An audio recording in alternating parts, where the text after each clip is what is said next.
Now, in your time on the Board of Supervisors, you were really the key vote to establish the Law Enforcement Committee to review the policies, practices, and procedures of the Sheriff's Department.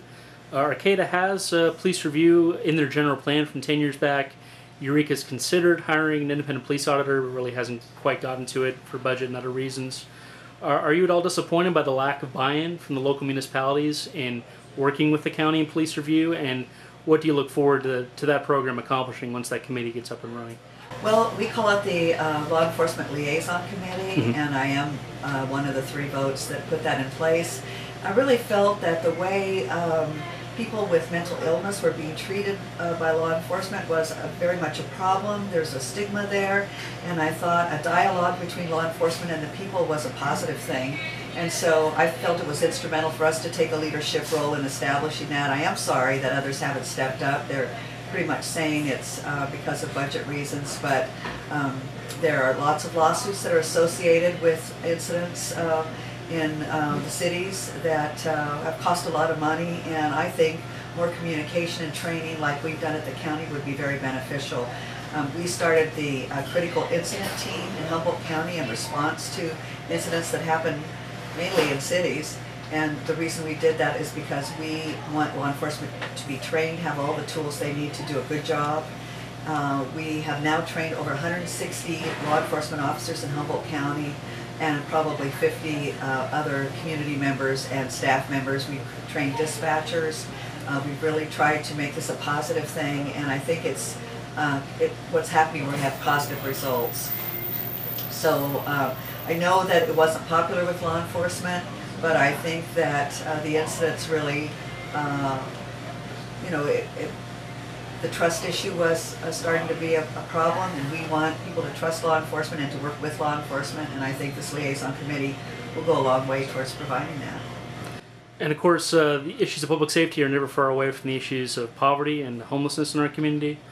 Obviously, the county and yourself were instrumental in the establishment of the MAC, yes. But of course, MAC is more for helping families, not so much the single adult male population that we really see a lot of on the streets.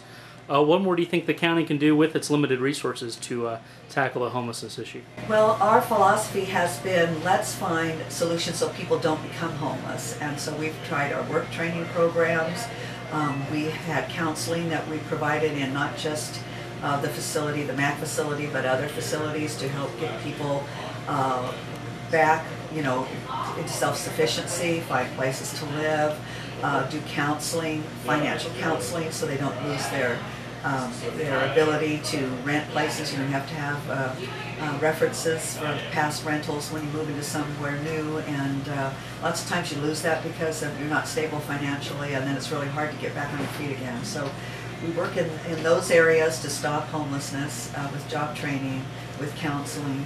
I've been on the Redwood Community Action Agency Board of Directors for over 20 years, and I find them to be a great partner for the county in dealing with situations. They have more flexibility, they're very creative, they don't have to come under all the same laws and regulations as government, and they do an incredible job in our area serving the homeless population and trying to get them back on their feet. So I try to balance both work with the government but also with the nonprofit agencies in Humboldt County, because they can really assist in helping homeless.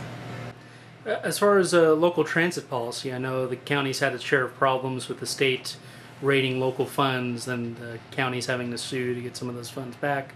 I understand there's been some progress there, but of course we still have no Sunday bus service either for the municipal bus systems or for the county bus.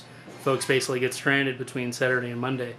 What would you like to see the county do over the next 4 years to improve the local mass transit system, or do you think the road budget is what's more in need of retrofit and help financially? Well, I think we have to meet the unmet transit needs in the county before those monies can be used for roads, and I think the strategy is always trying to balance both of those needs. We did add some additional transit options in the southern Humboldt area, and I think that's a real plus, but the monies aren't there yet to expand service.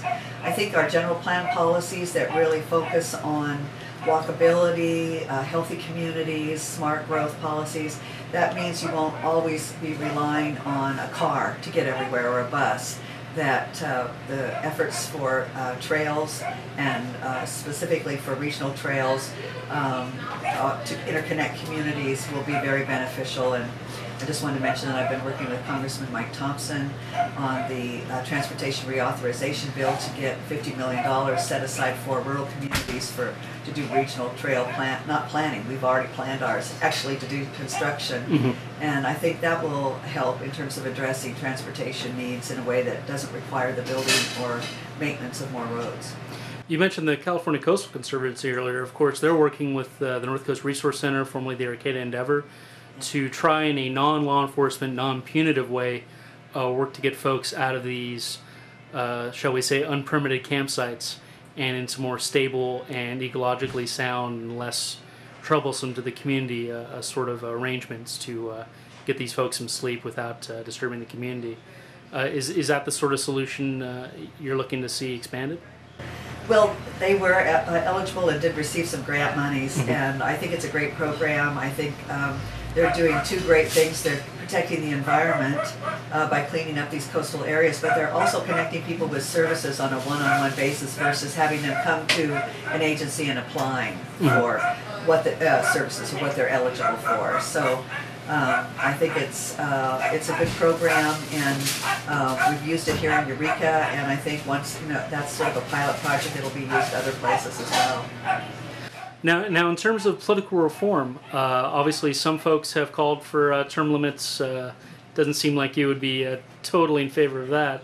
And other folks, of course, have called for campaign finance reform. I know Councilmember Leonard has imposed a voluntary cap on his contributions.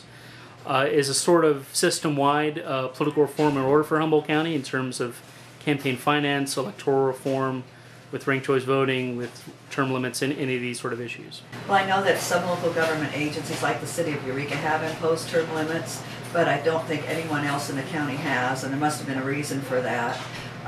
But at the county, you are reviewed, and your performance evaluation is taken every 4 years when you run for office.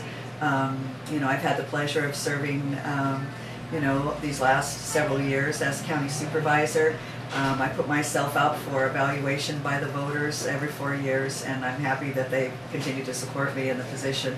With regard to finance reform, there are a lot of things that are being talked about. I just want to mention that when I lived in England several years ago, they did have publicly financed elections, and they had a specific time frame when the election would take place, like 30 days before the election.